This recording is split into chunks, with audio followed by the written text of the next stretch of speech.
Hello and welcome to today's webinar, Busting Myths About Concussions. This session is hosted by Medical and Life Care Consulting Services, a Massachusetts-based case management and nurse consulting firm. We're so excited to have you join us for this presentation. My name is Amanda Barnett, and I will be the moderator for today's medical legal webinar. Our medical legal webinars are designed for attorneys, claims professionals, and litigation stakeholders, highlighting how medical evidence, future care needs, and cost projections are evaluated to support clear, defensible medical legal conclusions. This session is expected to run for approximately 50 minutes, with an additional 10 minutes provided for questions and answers at the end. After the webinar, we will share the recording, a certificate of completion, and a link to complete a quick survey for a CEU credit if that is applicable. For this year's first Behind the Case session, Busting Myths About Concussions, we're pleased to welcome Dr. Amy Pruszenski. Thank you so much. I appreciate you attending this virtual presentation. Our job is to help patients rehabilitate from their injury as much as possible, and I know you have many choices for education, so I'll do my best to make this meaningful for you. You have my credentials there. We can look at the next slide. And we can go to the next slide. So that's all the part that people care about there. May I tell you a little bit about why I'm so passionate about this subject? I hope you've granted permission. I had a lazy eye as a child, and my eye was out toward my ear. I couldn't even see the big E on the eye chart when I was little. And I was lucky. The Navy eye doctor knew about vision therapy at the time, 52 years ago, and told my mom how to get my eye working without surgery. So I started my career passionate about visual skills and how the eye-brain connection worked, but with the context of helping children get the skills working to start with. And then the OTs at the rehab found out that I could do vision therapy and asked if I would start seeing brain injury patients. So the short version is I became a brain injury expert because I had to help the patients get back on their feet as much as possible. So I appreciate you joining me today for this very important information. Next slide, please. That last slide was just giving my disclosures. Because of my passion for this work, I became Director of Education for the Neuro-Optometric Rehabilitation Association, and I do distribute pulse electromagnetic field devices such as Beamer and OllyLife goggles because they do seem to help improve vascular flow, which helps the recovery. But those were my only disclosures for you. We won't be talking about those topics today much anyway, but I felt you should know my background. So I am a member of the Optometry Ophthalmology Subcommittee at the Society for Brain Mapping and Therapeutics.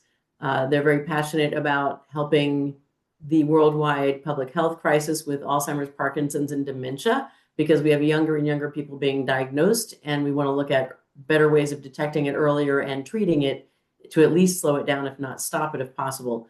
So I get to rub elbows with some of the world's leading neuroscientists and neurosurgeons and optometrists and ophthalmologists on the front edge of treatment. So I hope that you enjoy the information and find it interesting for helping the patients. I'm also in Society for Neuroscience. You can read the slide later if you want, but those are my credentials for why I'm talking today about the subject. Next slide, please.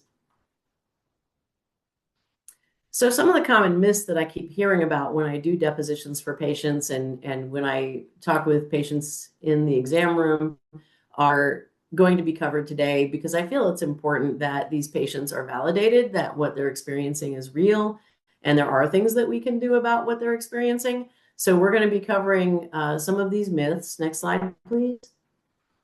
My objectives today are to introduce you to neurodevelopmental optometry and neurovisual rehabilitation, which is different than vision therapy. We're definitely using the visual system in the brain, which is at least 70 different parts of our brain that create our illusion of vision and integrate it with our other senses to help people recover from injuries. We're going to do a brief overview of visual and non-visual pathways in the brain. So all we ever talk about is RU 2020, the vision piece, which is really the eyesight piece. Vision is so much more than that, as our patients understand. We'll discuss common myths about concussion. And really, I'm trying to get away from the term concussion because we assume that if you have a concussion, you're better in 2 weeks. So I'm really leaning more toward injury of the brainstem and or neuro-compromised. Edie Zussman is an MD in California who is advocating for that as well. She works a lot with domestic violence cases who have brain injuries but have not been recognized. I'll be introducing you to the concept of retinal neuromodulation, which is using light on the retina to affect neurological function.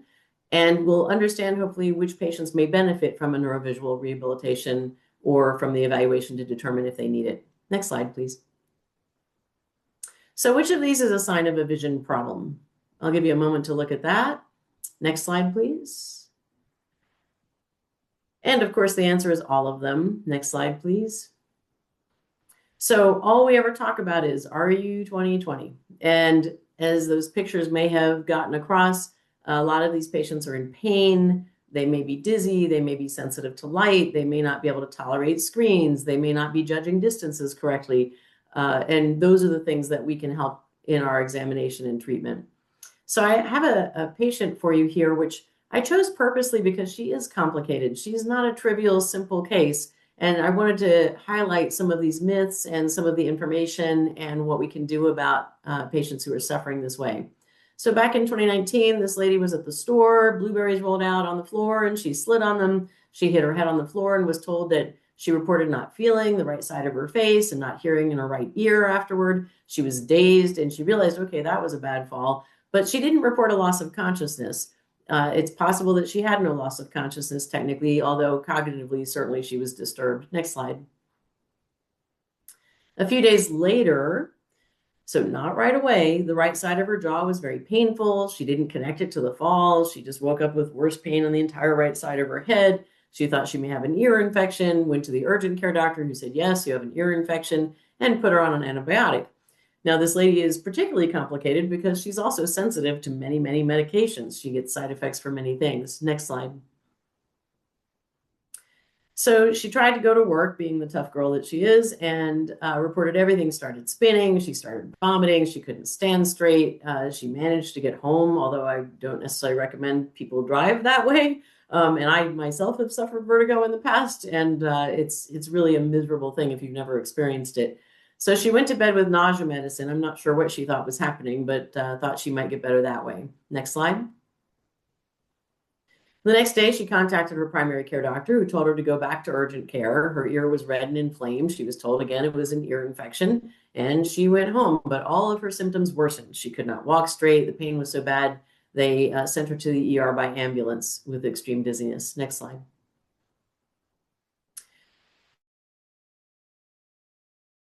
Ear stuff, are we having a stroke or a tumor or something else happening? And it did confirm the ear infection, and she was told to keep taking the antibiotic. But she asked her primary doctor, could I see an ENT and get this looked at in more detail? So they got her in right away. They prescribed steroids. They told her it was inflammation, maybe a virus. And the steroids did not give the desired effect and actually caused side effects because she's so sensitive. And she, at this point, had never been evaluated for a brain injury after her fall. And to be fair, she probably wasn't mentioning it because she herself did not associate her symptoms with that injury in the grocery store. So she was prescribed very aggressive vestibular training, thinking that it's in her ear entirely. And her symptoms actually got worse. So her PCP told her to stop and not go back to that facility. Next slide. So myth number one, balance problems or dizziness are all due to the inner ear or vestibular issues. Now, certainly this lady did have an ear infection, so it certainly seems to follow that if we treat the ear infection, things will get better, but it didn't. And she was reporting things like stationary objects appear to move. She was getting intermittent blur. The vision was coming and going. She would attempt to walk on a floor that looked tilted. She was having significant difficulties in crowded environments or where there was a lot of movement. Next slide. So there are other things that can cause dizziness and balance problems, and sometimes the visual spatial processing is one of the issues. Clark Elliott wrote a paper about this issue, and Bill Padula is an optometrist down in Connecticut who has also written about the visual ego center can be thrown off after an injury, and that affects gait, and we can use yoked prisms or other visual means to help the patient do better. Next slide. So while the CAT scan did reveal an ear infection, it did need attention, but it actually provided a bit of a red herring. We've assumed, oh, yep, we found the problem, that's that. But we know from various papers now that advanced structural imaging in combination with functional neuroimaging eventually will benefit patients who suffer mild TBI better. In the meantime, we need to acknowledge that conventional neuroimaging while necessary to rule out hemorrhages and gross structural damage, do not rule out a mild traumatic brain injury. Further investigation is required when symptoms persist. Next slide. I provided the reference for you there. This was written by Bigler, looking at neuroimaging in sport-related concussion, but I believe it does carry across all kinds of brain injury and concussion. Next slide. In addition, the American Congress of Rehabilitative Medicine just recently came out with their guidelines regarding brain injury in 2023, and their conclusion was neuroimaging is not necessary to diagnose mild TBI. Its primary clinical role is to rule out the head and brain injuries that might require neurosurgical or other medical intervention in an acute care setting. So again, we come back to this myth of, oh, if your scan was clear, you must be fine. And clearly the research is beginning to validate that that's not necessarily the case. Next slide. So again, I'm providing the references for you. You might find that document interesting in general. They had quite the task force working on reviewing the literature and figuring out not only the guidelines, but best practices. So just because something is getting really good results in the clinic, but hasn't yet had a study done on it, because getting the grant money, especially these days, can be quite the challenge, doesn't mean it shouldn't be explored. So I really respect this group of interprofessional caregivers who care about patients getting better outcomes and how do we achieve that together. Next slide. So she went for a second opinion with an ENT, and he confirmed it was her brain, and he referred her to a neurologist. Now symptoms are getting even worse cognitively. She's forgetting what she's doing. She even, was burning things while cooking, set fire in her kitchen. Definitely needs some help here. And so the TBI specialist recommended medications, but she was hoping for some rehabilitation first to see if she could get things back on track. Next slide. And then unfortunately, COVID happened. And so with the COVID shutdown, at the very least, she had the opportunity for complete rest, which in the past has been standard of care. But everything was overstimulating for this poor patient. Even bathing drained her energy. Clark Elliott actually wrote the book, The Ghost in My Brain, which I have later in the slides, about his concussion, which is a different injury than this patient experienced, but similar issues were happening. And he would describe, you have a battery in your brain, basically. And if you drain your main battery, you do have a backup battery. But if you drain that one, there is an emergency battery. And if you drain that one, you end up in bed for 2 days. Like you can't even function for a while after that. You have to really rebuild those resources. And so this lady was experiencing that, even bathing was taking all of her energy for the day. And so the neuropsychology testing gave some answers that the brain injury was worse than people had thought originally. And that's why some of the previous therapies were making her sick. It was actually too much, too hard, too fast, and draining her batteries, and she had nothing left over for healing, is the way I explain it to patients. Next slide. So the third myth about complete rest supporting rehabilitation process is addressed here, where there are a number of references that were mentioned in the American Congress of Rehabilitative Medicine guidelines, and I do provide those in the bibliography at the end for you. And what they say is, whereas prescribed strict rest until symptom resolution was once standard of care, systematic review evidence and contemporary clinical practice guidelines now support beginning a gradual return to usual activities within 48 hours of injury. Prolonged rest may actually slow recovery and increase the risk for mental health complications. Next slide. So again, I just wanted to give you the references and all the people involved in this study. Next slide. So I think it's important that we understand that delicate balance, right? We don't want complete rest in a completely dark room, but we also don't want to do too much too fast, as some of the therapies were being done. So her OT suggested the Cantu Concussion Center, but many of the programs were very aggressive and meant for teen athletes or within 10 days of the injury. And so I don't know about you, in my head, I'm 30, but my body says, oh, no, you're not. I don't think we can treat star athletes the same way we treat grandma, which is the same way we would treat a 5-year-old, or a couch potato who eats potato chips and drinks nothing but Coca-Cola. I think all of these different conditions have to be considered when treating a patient to figure out, where is this patient at? Where do we start from? What needs to be done first so they can make progress in the rehabilitation? So happily, this woman did find speech therapy was helpful. which often addresses the cognitive issues that we've been talking about. But her biggest struggle was with brain bandwidth or brain fog, which many of our patients complain about. And it was affecting her sight and hearing, worse in that right ear, which has been consistent since she fell. And she also felt like she had a blanket over her skin on the right side of her face. So clearly she's not getting a clear signal from her brain to her body and back about her body parts even. Next slide. So she was still doing occupational therapy at Cantu and doing vision rehabilitation in Maine, and it was all overstimulating. It was just too much. So her optometrist referred her for an evaluation in my office, understanding that this is what I do all day long, every day. And at that time, her symptoms included a daily headache. And by the time it would hit 4 out of 10, she would take an Excedrin and it would kind of go away for her, but she was backing off all of her activities at that point. And at this stage in her condition, she had no neck evaluation at all that I know of. Next slide. So her counselor treating her for PTSD said it sounded like a vestibular issue. She was able to lie back with her eyes closed, but if she opened her eyes, she would have a harder time, and things look smeared. So it's clear that the visual dysfunction is a key piece of her condition. And many times vision is overlooked in caregiving, that we don't think of the vision, especially since many patients are able to read 20/20 on an eye chart, but they can't do other things like walk straight down a hallway, or in this case, she's actually getting a weird distortion to the vision. With more fatigue, she was less able to see. Things would disappear sometimes when she was trying to see them. Her optometrist actually indicated it was like she was legally blind at times. Next slide.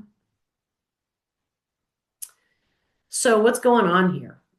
Really, the vision's in your brain, not your eyeball. And when we have waste products produced in the brain associated with a metabolic cascade of cellular injury, it often results in brain fog. And it's been documented in military personnel many months after their concussion history. So again, I'm providing the resources for you here if you want to take a deeper dive into things. And I do think that this does translate across the board for different brain injuries. Next slide. So with our patient, initial acuities were down. She was about 20/40 in the right eye, 20/60 in the left eye, 20/50 with both eyes. So notice here, each eye struggled a bit, but with both eyes, it's better than the left eye was doing on its own. So the brain gets information from each eye and makes its illusion of vision in your head is what basically happens. And then for reading, she also was struggling with 20/50 in the right eye, 20/40 in the left eye, and 20/30 - 2 with both eyes open. And the patient reported that with both eyes open, it looks like spilt water. So again, we're getting this distortion to the vision. It's not right. Next slide. So I did refract her. So most eye doctors and most regular people have a caveman model of vision. Ugh, get the image clear on the back of the eye. Can you see the eye chart? Okay, you're done. And it's much more complicated than that. The retina is not a slide projector screen, as we'll get into in a few slides here. So for those of you clinicians who are interested, I did provide the FORIA measurements of the eye aiming issues. She was fluctuating from 1 base out to 3 base in. So sometimes her eyes were overcrossing in the distance. Sometimes they were undercrossing. She essentially is lost in space. She doesn't know where she is. She doesn't know where other things are. It's very hard to aim your eyes at something when you don't know where it is. And so then I measured how much she could cross and uncross her eyes, and she could do it. Her range is really a bit short for where it should be, and she was reporting extreme discomfort. So what I ended up prescribing was lenses that would change light on the retina to affect how her brain created her illusion of vision and integrate it with the other senses. So I have a little bit of prism in there, and it's a much simpler prescription. You can see just by it has fewer numbers than the part at the top of the slide. Next slide. So myth number 4, that 20/20 eyesight equals good vision, is what we'll address next. As I said, most people think 20/20 is perfect vision. And if we were in a live audience, I would ask, how many of you even know what 20/20 really means? So all that means, next slide. Oh, and I'm giving you references there. Next slide. Is that you were looking at an eye chart from a distance of 20 feet or simulated 20 feet. Many times we have a mirror system or other systems that are simulating the distance. And you can see the size letter that you should see from 20 feet if you are 20/20. So if I'm 20/50, it means at 20 feet, I was seeing what other people could see 50 feet away. So it makes it that much less clear. Next slide. So this is, many of us are familiar with an eye chart like this. And that's the 20/20 line, assuming you're at the right distance. Now, obviously, we're looking at this probably on a computer screen and we're only a few feet away, so it's not actually calibrated for this, but you get the idea. If you could, if you're with somebody, have them read those letters while you're looking at their eyes. If you can't do that right now, then I encourage you to try this again later when you're with some other people. Next slide. Now, if you did look at those letters, which hopefully most of you were unable to hold yourself back from doing, I want you to try reading this paragraph and pay attention to your eyes. See if you notice how they're moving. So if you read, I'll give you just a moment to look at the first couple of lines.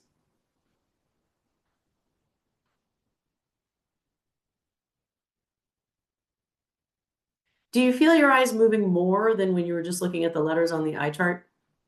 Hopefully you were aware of that. We take it for granted. When it works well, we don't even know what our brain and body is doing for us. Next slide.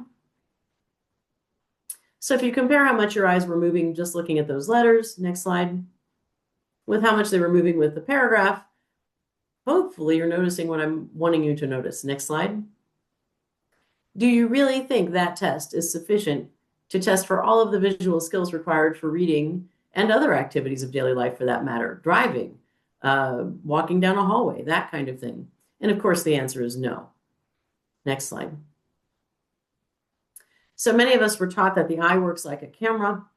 And it's true that we have an image out in the world. There's something, an object out there, and the light rays cross through the lenses and get focused on the back of the eye, upside down and backward. Next slide. But the brain is what processes that information. And the vision is actually in our brain, not the eyeball. Yes, the eyeball collects information and sends it, and the brain gets information from each eye. And when things are working well, we actually get a better illusion given the information from each eye. Next slide.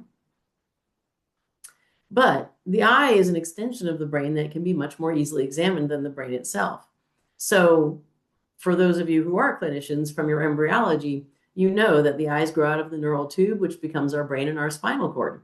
And so I can use those retinas almost like a remote control by changing light, moving light, blocking light, use different colored light to affect how the brain does its illusion of vision and integrates it with the other senses. So most of us are only familiar with the primary visual pathway, which goes through the optic chiasm and ends up in our occipital lobe. Next slide. But there's so much more that's involved. Now, even since the 1940s, we've known that isolated peripheral nerves change their reflectance when kept busy conducting impulses. So for example, when you get photographs taken and we have that bright red pupil, that's just light bouncing off the back of the eye, which is neural tissue. So when I do a refraction, I'm not just looking at what gets the image clear on the back of the eye. I'm looking at what gets me a better signal. And so I'll get a brighter reflex back when those peripheral nerves are more active and actually functioning better. So I might actually sacrifice a tiny bit of clarity to get the brain paying more attention to spatial awareness and orientation and get a better signal. It's almost like we have a perfectly good cell phone, but we're in Rye, New Hampshire, which doesn't have a cell tower, and we're only hearing every third word. You don't throw the phone out. You walk around, you drive around, you try to find a better cell signal, correct? And so what I'm doing is trying to help the patient find a better signal to get things working again. Next slide. Another reference that you might be interested in is the code of light, which talks about biophotons arising from metabolic activity. The mitochondria metabolism creates energy, ATP, which leads to change in the electrical activity of all of the cells. And again, that's what we're looking at when I'm doing my refraction. Next slide. So even way back decades ago, the Optometric Extension Program was kind enough to let me use this slide. Dr. Getman actually tracked different colors, different brightnesses, different reflections we'll see on the retina in different circumstances. And so we give them thanks for letting us show a little example without getting too deep into it. Next slide. So myth number 5, lenses only help focus light on the retina to help patients see 20/20. Patients are told that their eyes are healthy and the problem's not in their eyes. And I agree. If we take their eyes out and put them in a jar, their eyeballs are just as good as before they fell in the grocery store or in the car accident or whatever else happened. So the eyeballs are great. It's the signal between the eyes and how the brain is using the information from the eyes and integrating it with everything else that is the problem. Now, what's scarier than you can't trust your own body? These patients are literally lost in space. They don't really know where they are, where other things are, how fast they're moving. Am I upright? Is the ground flat? Am I walking straight down the hallway? Where's the next word? Where's the next line? These are all things that our patients are complaining about, and yet they can make out those 8 letters on the eye chart. And so they're told their vision is good. So of course their anxiety is going to be heightened. What's scarier than you can't trust your own body? So if you think of post-trauma vision syndrome, where we have trouble getting the eyes converging and functioning, moving smoothly together, et cetera, or post-trauma PTSD, where, again, the emotions get affected, limbic system is affected, endocrine system is affected. It's really a spatial problem, as Dr. Elliott notes in that paper we referenced before. Next slide. So again, I'm giving you references. This is not stuff I'm making up out of my head. This is hardcore neuroscience. And thankfully, the neuroscience is not only proving some theories from decades ago, but giving us even better knowledge and understanding of how to use it to help the patients better. Next slide. So what is vision then? If it's not eyesight, if it's not the clarity of the eye chart. Next, click again. Click again for me. So Stephen Kuhl is a PhD. He's on the West Coast, and he worked a lot with occupational therapists, actually. Defines it as the global ability of the brain to extract, process, and act on information presented to the retina. Next slide. So what is a vision problem then? It's the inability to effectively take in, process, integrate, and respond to what is seen. Next slide. We often joke in my profession, do you have an optometric measurement problem or do you have a vision problem? So I have some patients who are so tough. You know the type A plus personality. They're usually doing the work of 10 human beings, and now they're frustrated. They're barely one human being after their injury. And they can force their eyes to do that test I give them, especially if it's a normal eye exam. It's only going to take 15, 20 minutes. They can make their eyes do the job briefly, but it doesn't feel good usually. But they can't use the vision in a sustained way when they try to do activities of daily life. And so what we often will see that is missed by just using the eye chart for a vision screening is eye coordination disorders. Convergence insufficiency is the most common, but I will say that there are a number of patients, some small percent, that have convergence excess. They're lost in space. They don't know where the target is, so they can't get their eyes where they want to. Now, if you cover one eye and have them move their eyes left or right or in toward their nose, each eye can go everywhere they want it to. It's not that they can't bring the eyes into their nose. It's they don't know where the target is, and it hurts to do it. The other thing that we miss sometimes is ocular motor or eye tracking problems. Are we able to look quickly back and forth between targets? Am I able to follow a moving target accurately? We might also have eye focusing problems, as our patient does, where she sometimes actually has the vision blank out on her. Sometimes this system gets so bad, her brain just goes on strike and says, I hate you, I'm not doing it. And then after it rests a bit, it will come back and do some more function, but not normally. She gets that weird distortion, that smearing, that looking like it's underwater. And we also sometimes will miss the poor integration of vision with the other senses. We even have eye-ear connection. We only ever talk about eye-hand coordination or vestibular ocular coordination. But even our eyes and ears have to work together, and she's having that part being affected because we know that she's having trouble with that left ear as well. And if you go into a movie theater and what you hear doesn't match what you see, it's going to make you feel uncomfortable. And so these patients are living like that. Things in their head are not in sync, and that's what we can help them get back working as best as possible. Next slide. And so with our patient, she's able to follow the pen. You've seen people do that test. The ER doctors do it, optometrists do it, ophthalmologists do it, neurologists do it, but she has discomfort. And sometimes we discount the discomfort, but that's the biggest clue. Again, she's able to force her eyes to move around, but it makes her feel bad. It drains her battery, and then she can't do anything else the rest of the day. With cover test, many of you are familiar with that. The eyes are looking straight, both far away and up close. And yet when we try to bring the target close to her nose, by the time we get to about 8 inches away from the bridge of her nose, she's got the eyes not working together. And we have to go all the way back out to 18 inches before she gets it back together. And she's having a lot of discomfort. Next slide. So while the eye works like a camera, the vision is taking place in the brain, and we have many aspects of vision. Is it moving? Is it, what color is it? What form is it? How far away is it? What do we call it? All of these different aspects of the vision are being processed instantaneously when things are working well. Next slide. So some patients continue to struggle with vision disorders because we're not testing for it, just like we don't always check for the neck issues. Unless a patient has neck pain, we often just assume their neck is fine. But I think of the neck as a highway of information. And if you have trees down in your highway, the cars will get around it, but not very efficiently. So we're not getting a good signal. It goes back to that signal in the neurological system. Next slide. So why do visual deficits occur after brain injury? Well, we have 126 million fibers that narrow down to 1.2 million fibers that exit each eye. And that represents 70% of the sensory nerve fibers in the body, depending on what study you look at. So auditory, I believe, is only like 200,000 or 300,000. If you click to the next slide. So you can have an injury almost anywhere in the brain and have it affect some aspect of vision beyond seeing that eye chart. And so this is a nice, simple diagram for those of you who aren't as hardcore in the neuroscience, where on the top part of my brain is my dorsal or where is it stream for spatial processing, location, movement, spatial transformations, spatial relations, how are we interacting with things in our environment? And then on the bottom part of my brain is the ventral or what is it stream, looking at color and texture and detail and shape and size. It's more of the object processing. And so many times these patients will have an injury depending on how it occurs. And you don't need to hit your head. Your brain can still slosh around and bang up against the skull. And as Dr. Edie Zussman points out, it can be a brainstem injury. It can be more where your brain is connected to your spinal cord that you end up having trouble.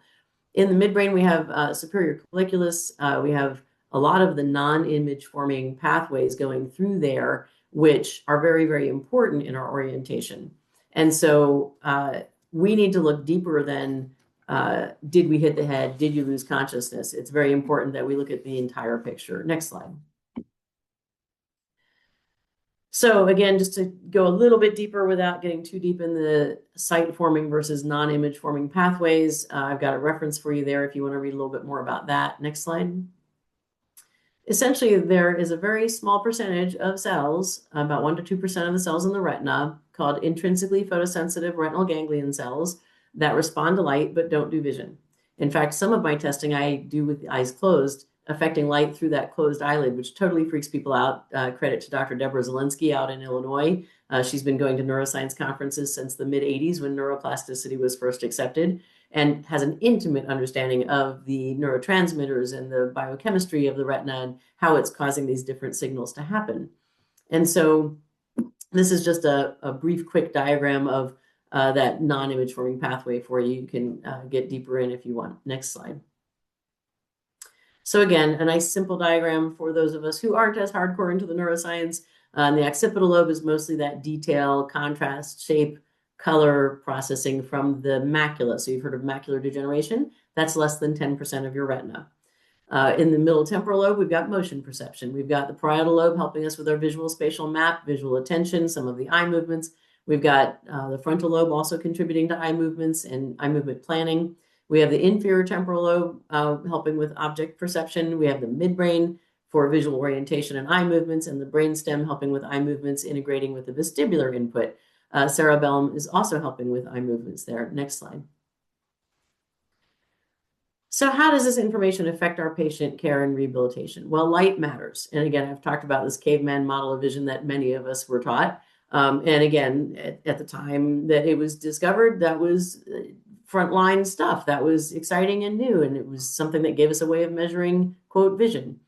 But the neuroscience is confirming that vision is in the brain, not the eyeballs. And any practitioner, optometrist, ophthalmologist, OT, PT, rehab clinician, can be the one to screen for and confirm the problem and at least activate the proper team to help. Next slide. So for our patient, I diagnosed concussion without loss of consciousness, initial visit, based on the other records and other things that I'd been getting. We also talked about other specified disorders of binocular movement because she was lost. Sometimes she overcrossed, sometimes she undercrossed. So I couldn't exactly diagnose convergence insufficiency because it was different times depending on when I measured her. She was simply lost in space, which then contributed to her dizziness, and the other irregular eye movements contributed to the dizziness. And then, of course, she's glare sensitive or light sensitive because it's almost like drinking from a fire hose. We're getting too much input. We can't process it. And that really overloads the system. And so we try to reduce it so that it's easier to process and help them get back on their feet. Next slide. So I prescribe therapeutic lenses. Theraspex is one brand of tint. Avulux is the only tint approved by the FDA for migraines. There are a lot of different colored lenses out there. And again, different colored light bounces off different layers of retina and affect different parts of the brain. So in this case, she responded well to the Theraspex tint. I prescribed neuro-optometric rehabilitation activities to help her recalibrate her peripheral and central accuracy and grounding. I used optometric phototherapy, again, using different colored light on the retina to rebalance the sympathetic and parasympathetic systems. And I referred for an osteopathic or upper cervical chiropractic evaluation to see if her neck was contributing to the issues. For my own vertigo experience, it's my C5. So ear, nose, and throat doctor said I was fine. I said the room's still spinning. They sent me out for an MRI, which thankfully was negative.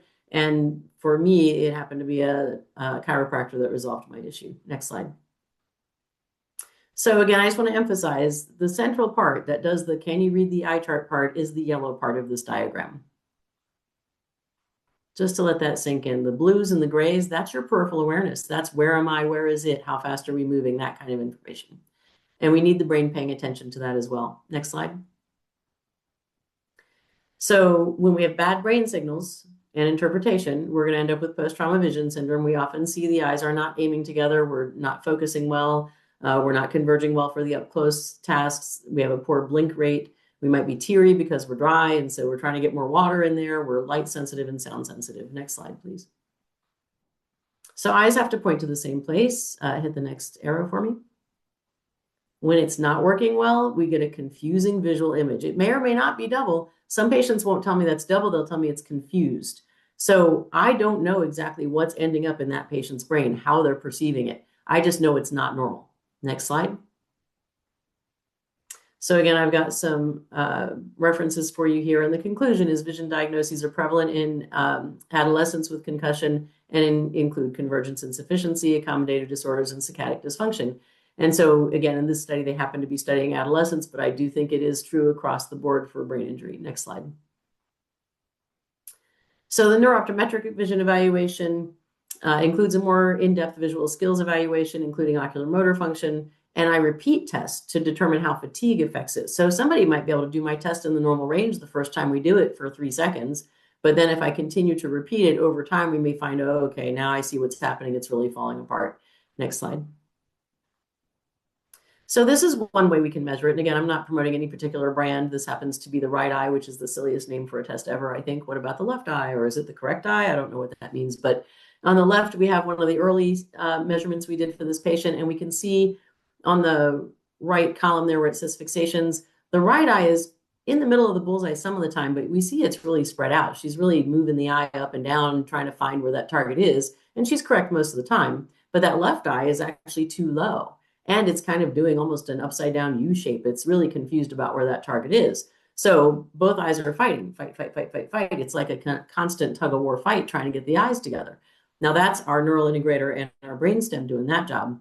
In the middle column there is the saccades or quick eye movements, and she's pretty much getting to the targets there. That's actually not looking too terrible. And that's our cerebellum and our frontal lobe. And then the column on the left, the pursuits, is following a target that's moving. And you can see how jerky and messy that is.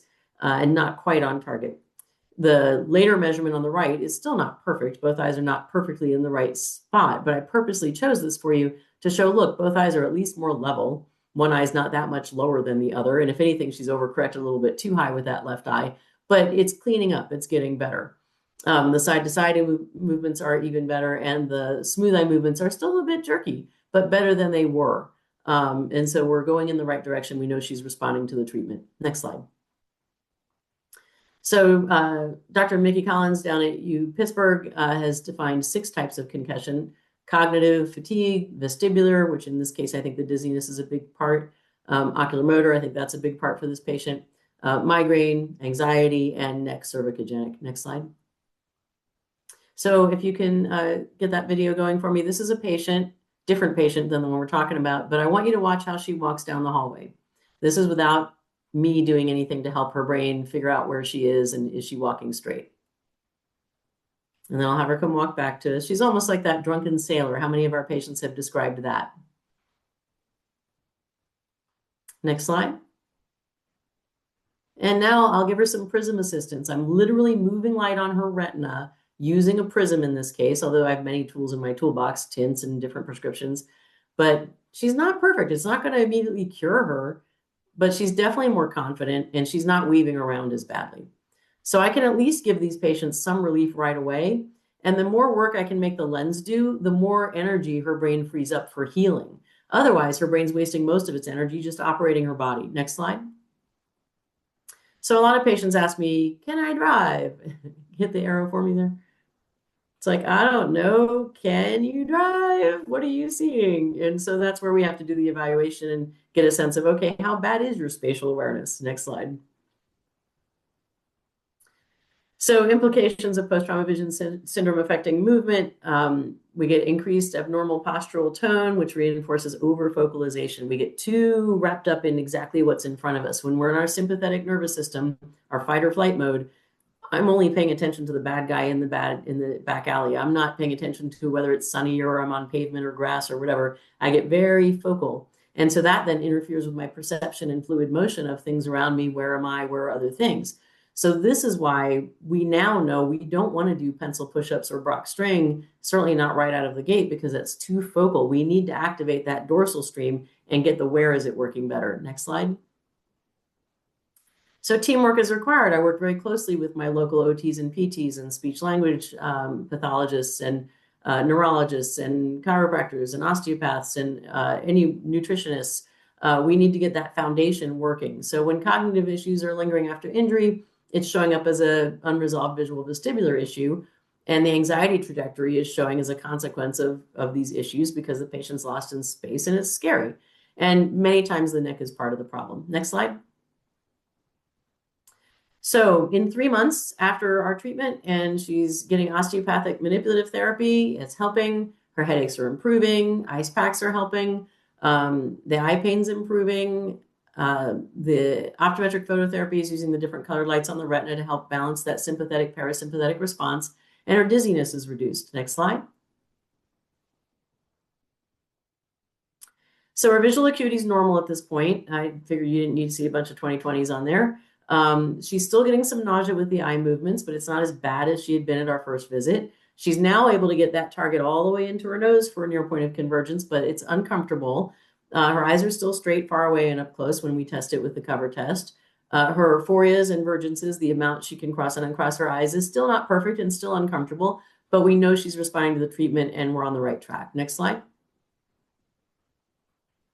So when do we refer for a neuro-optometric vision evaluation? Well, if the visual acuity is good, but the patient's reporting any weirdness with the vision or visual tasks, probably a good idea to send them in if possible. If the headache treatment's not responding the way you expect, or if the dizziness treatment's not responding the way you expect, and if they're having difficulty with balance and movement, sometimes there's a vision component we can address. Next slide.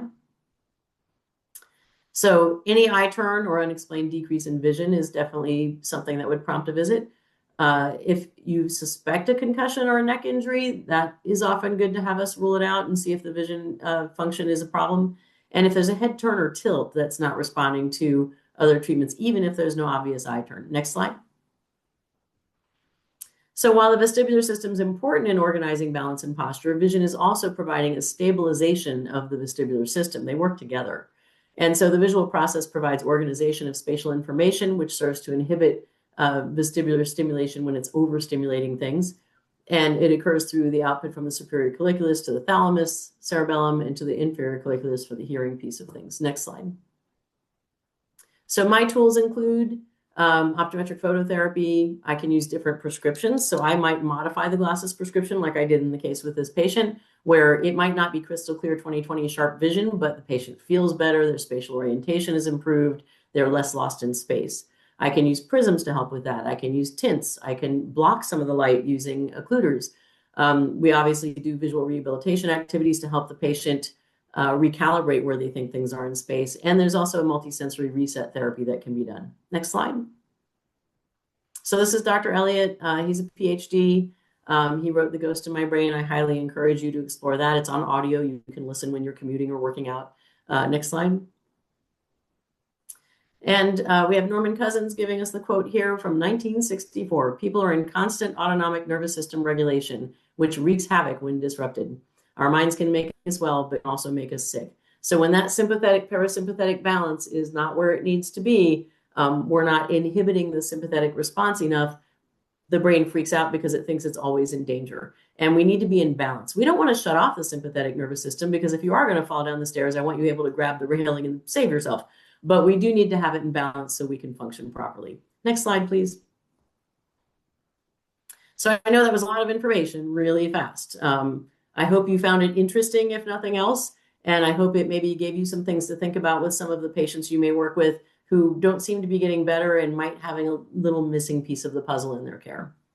Thank you so much for your attention, and I appreciate the opportunity to speak with you today. You have many slides of bibliographies, and I'm sure that the organization will make those available to you. And I welcome any questions. Fantastic. Thank you so much, Dr. Pruszenski, for sharing so much information and insight about busting myths about concussions. If any attendee today would like to receive a CEU credit for this presentation, please scan the QR code on the screen to be brought to a survey to be completed for this credit. In the meantime, we will shift into our question and answer session. I can see here we do have one in the Q&A box.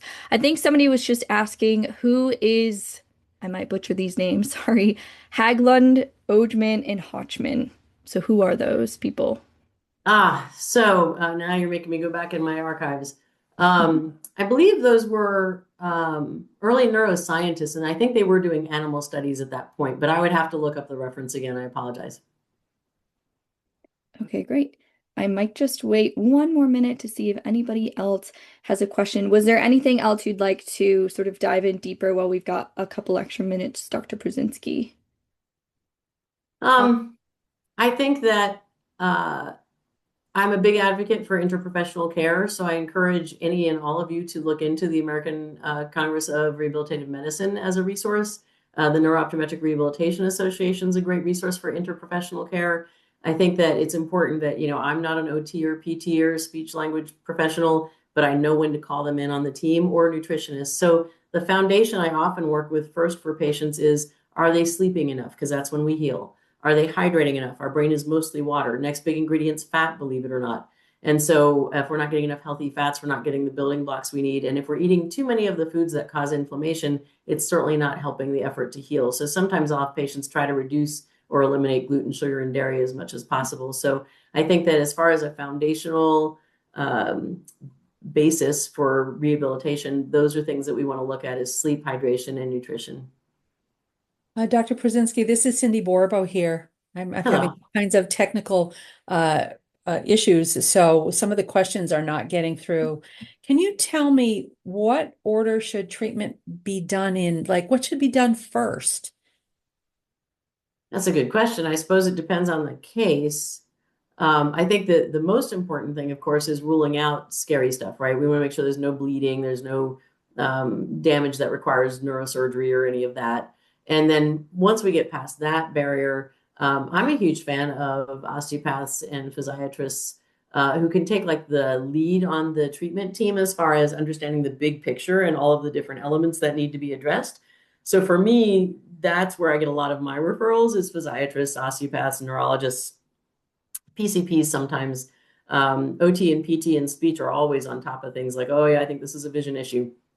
So I think that the main thing is we have to meet the patient where they are. We have to get that foundation of, do we need to ramp down that sympathetic nervous system response first before we're going to get any progress in any area, OT, PT, or whatever. And then making sure we're not missing a vision piece if things aren't going the way we expect.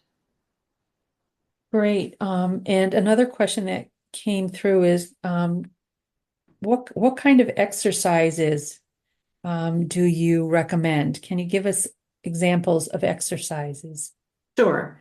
So instead of focusing on those focal activities that in the past I was guilty of, I will say, 15, 20 years ago, it seemed to make sense logically. You're having trouble crossing your eyes. Let's practice crossing the eyes.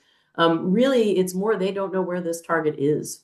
And so if we instead recalibrate where they think things are in their side vision, and I'll do it with each eye separately because my right eye is going to be able to see farther out on the right than it can to the left because my nose gets in the way, and the same opposite for the left eye. And so we'll have them literally looking at a target straight ahead and try to touch a target to the side and then look and see how far off their aim is.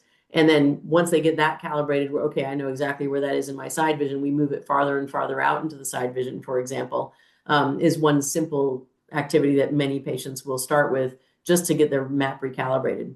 All of us, if we have the power to go out, have a sense of where to go get a flashlight. We have a map in our head of where things are. And often after these injuries, the map is wrong. And so Dr. Zielinski is brilliant at figuring out, okay, how do we move light even through that closed eyelid to influence their spatial map? So that's my job. But then practicing where are things in my side vision is more, I partner with our OT, PT, and vision therapists. Okay, fantastic. Right. That brought to mind something. So, but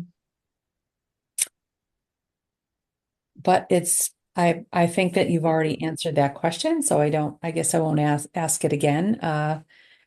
I find this very fascinating because there are so many patients that we get referrals for at Medical and Life Care that very distinctly have vision balance issues. And I don't feel like I see in the general practice out there, usually we get people to neurologists, we make sure that they don't have a bleed or something big or bad going on. And then there's really not a lot of treatment out there. We have found some neurochiropractics that do some work with it, but and obviously there are therapists who do the vestibular piece of it. I once saw a patient go to a physician who, I'm trying to think, used a computer program to sort of train the eyes. Do you know of any equipment like that you would use? Yeah. So the right eye machine also has a therapeutic element. Eye Tracker is another brand that has some therapeutic elements. I tend to not go to the computer with these patients right away because most of them can't tolerate looking at the screen to begin with. And so I much prefer free space activities to help get these skills back online. And they're lost in space, so that three-dimensional element is actually pretty important. And I agree with you, there are not enough of us. So if I'm going to retire in 10 or 15 years, my mission now is to get more doctors doing this and help them get trained. And so I do recommend the Neuro-Optometric Rehabilitation Association Doctor Locator, because they can find doctors who are studying this and getting their education through that organization and working on their fellowship program, for example. There aren't a lot in some areas, like in the Northeast, we're really starving for it, but there are some other areas of the country where you may have an easier time finding practitioners.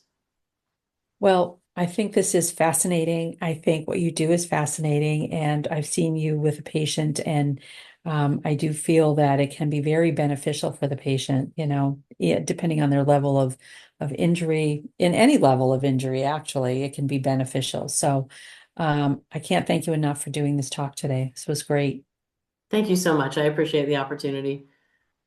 And thank you everybody for joining us for our first Behind the Case Medical Legal webinar of 2026. A playback of this webinar will be available within 48 to 72 hours. And for more information about our webinars and on-demand resources, please visit our website, medicalandlifecare.com, where you will find a wide range of medical legal resources. Our next session will be on May 13th with our very own Cindy Fleury, Lifetime Considerations for the Autistic Patient. And with that, we will conclude today's webinar. Thank you again for watching, to our host, Dr. Pruszenski, and we look forward to the next session. Thank you so much.